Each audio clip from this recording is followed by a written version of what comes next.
Sveiki, LPS ziņās. Jūs taču gribiet zināt, kas notiek šajā jaukajā mājā, vai ne? Jā, gribām. Tātad, pirmais, kas šodien notika. Šī te gepardenīte, viņa aizlavījās prom uz ārzemēm. Viņa vēl nav atrasta. Un otrās jaukās ziņas. Nākošais speciāli izlaidums vairāk vēstīs par to, kā šīs mīlīgais būlis un pati mūsu mājas viskaistākais, bet, galvenā telīte. Viņi par to nākošajā speciāli izlaidumā. Vēl, kas ir noticis, ir piedzimuši dvīnīši mūsu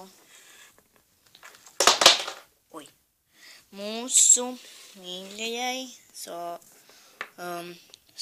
Olga ir piedzimuši 2 pūcēni. Hut.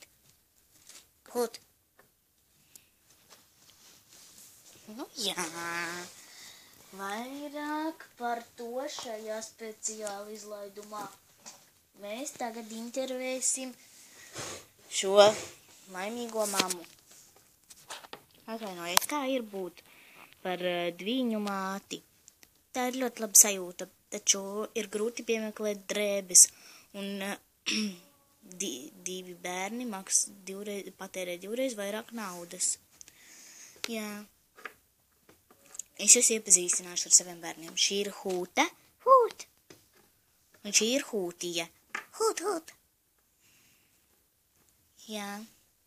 Labi. Liels paldies, ka mani nointervējāt, bet man tagad ir citas darīšanas. Hūtija, nedirs atkal. Tālāk mums ir viens laulāts pārītis šajā mēnesī. Jā. Un mūsu mamīte jau gaida bērniņu. Par to vairāk, par viņu bērniņu droši vien mēs stāstīsim jau nākošajā speciāli izlaidumā.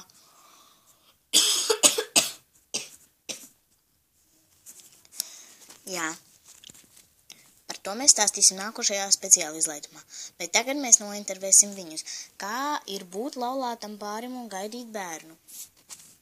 Sveiki, mēs esam bebru ģimene, un vēlējāmies pateikt, ka būt laulātiem ir ļoti, ļoti jauks process, ļoti jauki. Un tas, kad mana dārgā gaida bērnu, tas ir vēl satriecošāk. Labi, vairāk par visu nākošajā speciāli izlaidumā, bet pat lielākā sensācija ir tas, ka mēs taisīsim lielo bildēšanos pie ģimenes koka. Tā, kaut kā. Jā, katrs pozēs pie šī koka. Jā, vairāk par to nākošajā speciāli izlaidumā. Paldies, ka skatījāties. Mēs ļoti gaidām jūsu atsaucību. Man ir nepieciešami vairāki skatītāji, lai uzvarētu draudzeni derībās. Liels paldies! Es nemēģināšu piesavināties uz redzēšanos.